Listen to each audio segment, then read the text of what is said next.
Hello दोस्तों, आप देख रहे हैं मेरे इस YouTube channel success merit by Satish sir पे।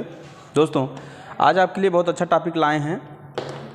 टॉपिक का नाम है प्रकाश। क्योंकि पेपर बिहार पुलिस होने वाला है, उसमें विज्ञान क्वेश्चन 30 नंबर का आ रहा है, तो इसलिए विज्ञान जो भी पढ़ा दिए हैं वीडियो में उसको देखिए। उसको तो हम विज्ञान का क्वेश्चन ला रहे हैं। प्रकाश से क्वेश्चन बहुत आता है। प्रकाश परावर्तन क्या है, अपवर्तन क्या है, प्रकीर्णन क्या है, इससे क्वेश्चन आता है। दोस्त, आज आप सीख जाएंगे प्रकाश का परावर्तन, अपवर्तन, प्रकीर्णन सब सीख जाएंगे। दोस्तों चलिए देख लेते हैं। दोस्त, प्रकाश क्या है पहले बात जान लेते हैं। प्रकाश एक ऊर्जा है। प्रकाश एक दोस्तों ऊर्जा है। प्रकाश एक ऊर्जा है जो प्रकाश के किरण को हम अनुप्रस्थ तरंग भी कहते हैं। प्रकाश के किरण को हम अनुप्रस्थ तरंग भी कहते हैं। और बात की जाए प्रकाश के वेग की गणना रोवर द्वारा की गई है। रोवर एक वैज्ञानिक थे, इन्होंने प्रकाश का वेग की गणना की है। और प्रकाश की गति की बात की जाए दोस्त, ये क्वेश्चन जो बनते हैं उसी तरह बनाए हैं। क्वेश्चन जो बन रहे हैं उसी तरह बनाए हैं। दोस्तों, प्रकाश की चाल यानी कहा जाए तो यह है 3 × 10⁻8 मीटर प्रति सेकंड है। 3 × 10⁸ मीटर प्रति सेकंड है। दोस्तों, यह है प्रकाश की चाल। अब हम पहले पढ़ेंगे प्रकाश का प्रकीर्णन। प्रकाश का प्रकीर्णन क्या है और क्या होता है, इसमें कैसे क्वेश्चन बनते हैं देखेंगे। दोस्तों, तो प्रकीर्णन की बात की जाए तो जैसे दोस्तों कोई प्रिज्म है, अगर श्वेत प्रकाश उसमें से गुजारा जाता है, जब प्रकाश इस पर पड़ता है दोस्तों, तो यह प्रकाश के किरण बिखर जाते हैं। कोई प्रिज्म है, प्रिज्म में प्रकाश पड़ेगा, यह बिखरेगा और यह 7 रंगों में बिखरेगा दोस्तों, जिसमें सबसे ज़्यादा तरंगदैर्घ्य यानी एस्ट्रांग मतलब तरंगदैर्घ्य होता है। दोस्तों, सबसे ज़्यादा तरंगदैर्घ्य यहाँ पे हमारे लाल रंग का होता है। 7800 तरंगदैर्घ्य लाल रंग का होता है। और उन सबसे कम बैगनी का होता है। दोस्तों, बैगनी का, तो यह है बैगनी का सबसे कम तरंगदैर्घ्य होता है। और सबसे अधिक की बात की जाए तो अधिक एंगस्ट्रांग यहाँ पे लिखे हैं। दोस्तों, एंगस्ट्रांग लिख लीजिए, नहीं तो एंगस्ट्रांग, तो यह अधिक होता है लाल में और कम होता है एंगस्ट्रांग। यह कम होता है दोस्तों हमारे बैगनी में। ठीक, तो यहाँ अधिक होता है, एक कम होगा। ठीक, अगर एस्ट्रांग की बात की जाए, एस्ट्रांग क्या है तो दोस्तों जो लाल रंग का प्रकाश है यह बहुत दूर तक, मतलब 7800 है तो बहुत दूर तक दिखाई देगा। हमारे कहने का मतलब है एस्ट्रांग मतलब एंगस्ट्रांग जो दूरी तक दिखाई दे। और बैगनी का यह फैल जाता है, फैलने के कारण यह कम दूरी दिखाई देता है, इसलिए इसका एंगस्ट्रांग सबसे कम बताया गया है। ठीक, और इसी क्रम में अगर बात की जाए प्रकीर्णन की, प्रकीर्णन लाल रंग का प्रकीर्णन सबसे कम होता है और बैगनी रंग का सबसे ज़्यादा होता है प्रकीर्णन। ठीक, प्रकीर्णन की बात की जाए तो जो लाल रंग का प्रकीर्णन होता है दोस्तों, ये सबसे कम होता है, क्योंकि यह फैलते नहीं।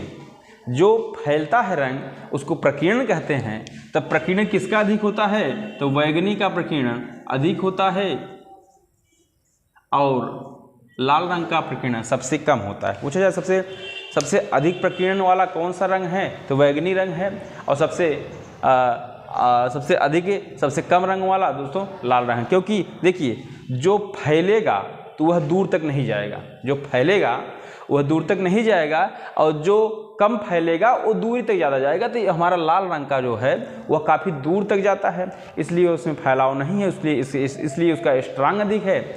और जो बैगनी रंग का है यह फैल जाता है, इसलिए इसका प्रकीर्णन अधिक है। इसका 2 क्वेश्चन बन गया दोस्तों। प्रकीर्णन से कौन सा 2 क्वेश्चन बनते हैं, पूछा जाएगा कि किसका एंगस्ट्रांग हो जाता है लाल रंग का सबसे कम, लाल रंग का सबसे अधिक एंगस्ट्रांग, लाल रंग का सबसे कम एंगस्ट्रांग बैगनी रंग का। अगर प्रकीर्णन की बात की सबसे ज़्यादा प्रकीर्णन बैगनी रंग का, सबसे कम प्रकीर्णन लाल रंग का। उसी क्रम में बात की जाए, क्वेश्चन पूछा जाता है आकाश का रंग नीला क्यों है। आकाश का रंग नीला क्या है दोस्तों, यहाँ पे आपको बता दें तो आकाश का रंग नीला प्रकाश के प्रकीर्णन के कारण होता है। प्रकाश के प्रकीर्णन के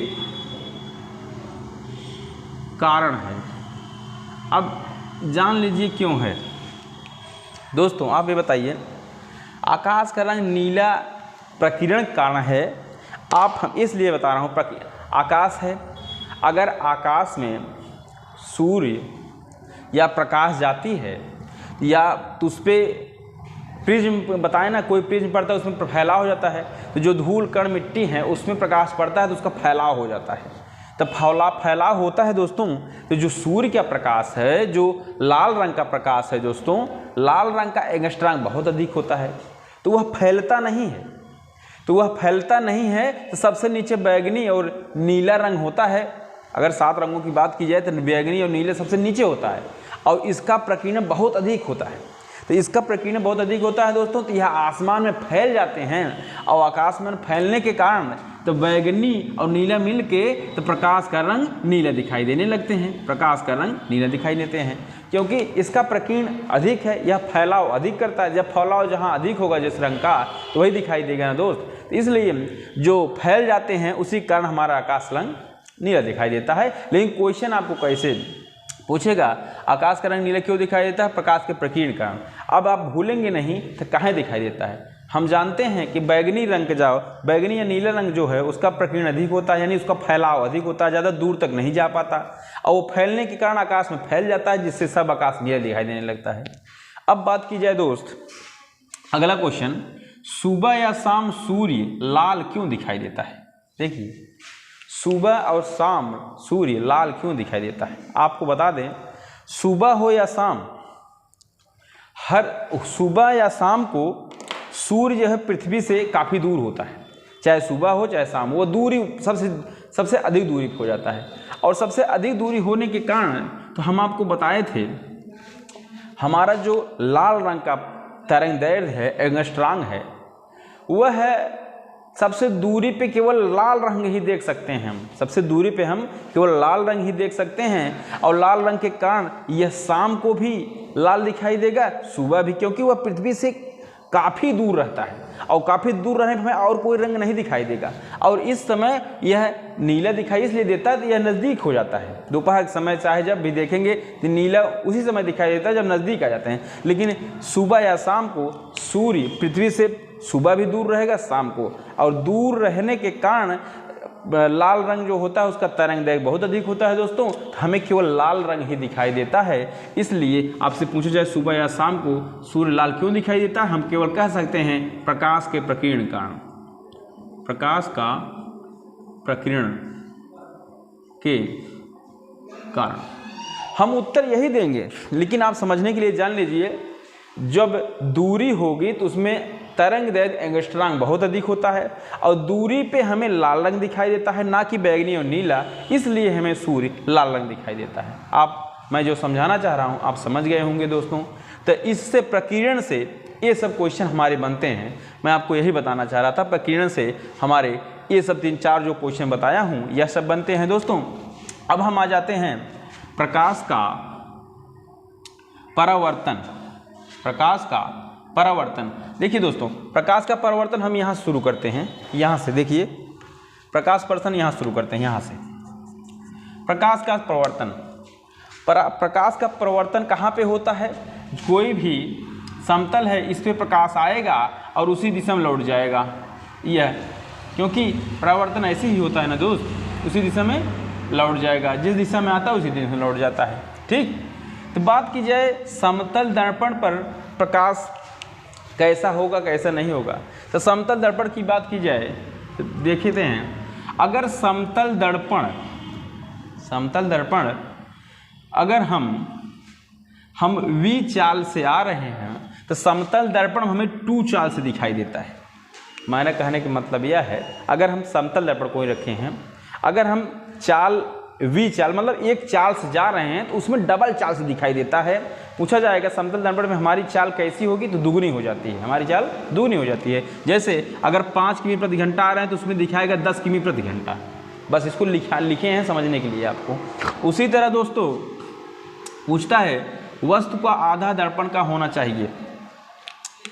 हमारे कहने का मतलब यह है, अगर आप अपनी पूरी छवि देखना चाहते हैं दर्पण में, अपनी पूरी छवि अगर दर्पण में देखना चाहते हैं तो वह दर्पण कितनी लंबाई होनी चाहिए, तो वह दर्पण आपके आधे लंबाई के बराबर होना चाहिए। इसको जानते रहिएगा दोस्तों, आप इसको आप जानते रहिएगा कि अगर आपकी छवि देखनी है तो आपकी छवि के आधी आपके दर्पण रहना चाहिए। जैसे कहा जाए वस्तु का आधा दर्पण होना चाहिए।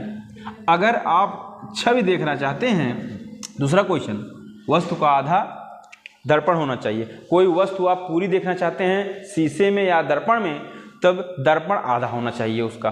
ठीक उसी प्रकार अब अगला क्वेश्चन बन जाता है दर्पण से कि दो दर्पण के बीच किसी अंश पर रखी वस्तु कितने प्रतिबिंब बनाती है। जैसे यहाँ पे एक प्रतिबिंब या दर्पण है, यहाँ पे एक प्रतिबिंब दर्पण है। अगर यहाँ कहा जाए 90 अंश पर कोई वस्तु रखी है, तब 90 अंश पर कोई वस्तु रखी है दोस्तों, तो कितने प्रतिबिंब बनेंगे। तो देखिए अगर 90 अंश पे रखी है तो हम कुछ नहीं करेंगे, पहले 360 में 90 से भाग दे देंगे, कितना आएगा, 9 चौके 36, 4 आया। अगर सम संख्या आ रही है दोस्तों, अगर सम संख्या आ रही तो उसमें से एक घटा देंगे और उत्तर जो आएगा यानी 3 प्रतिबिंब बनेगा। अगर 3 प्रतिबिंब बनेगा, अगर दोस्तों यहाँ पे दोनों वस्तुओं के बीच 40 अंश बन रहा है, दो दर्पण के बीच 40 अंश बन रहा है, तो हम 360 में 4 से भाग देंगे और 4 9 36। और दोस्तों अगर विषम संख्या आ रही है तो क्या करेंगे, पहले तो हम विषम संख्या आ रही है तो इसमें से एक घटाएंगे और फिर दोबारा 360 में 4 से भाग देंगे विषम संख्या के लिए, और आएगी फिर 9 और इसमें से नहीं घटाएंगे, एक आएगा 8 और एक आएगा 9। तब हम कहेंगे इसमें से कौन सा उत्तर माना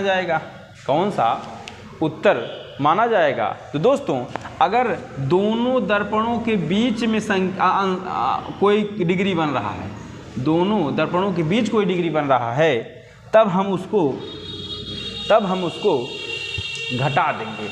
ठीक, तब हम उसको घटा देंगे यानी 8।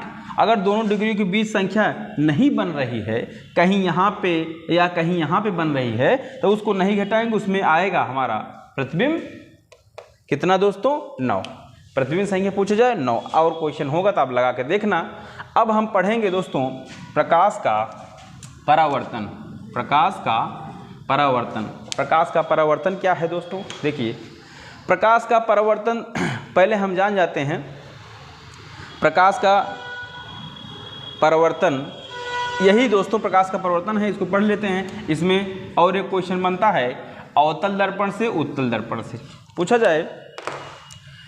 अवतल दर्पण आपको मैं ट्रिक बता दे रहा हूँ।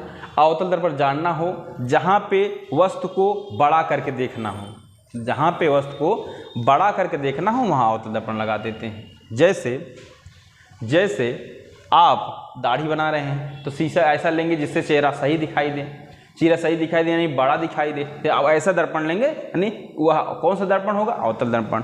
और डॉक्टर द्वारा आँख, नाक, कान का इलाज करते समय तो ऐसा दर्पण लगाएंगे जिससे बड़ा दिखाई दे आँख, कान, नाक ना, इसलिए उसमें अवतल दर्पण। सीरीज बात याद कर लीजिए। और सीरीज बात, गाड़ी की हेडलाइट देख रहे हैं ना, हेडलाइट, उसमें क्योंकि प्रकाश अधिक दिखाई दे, बड़ा दिखाई दे, उसमें भी अवतल दर्पण।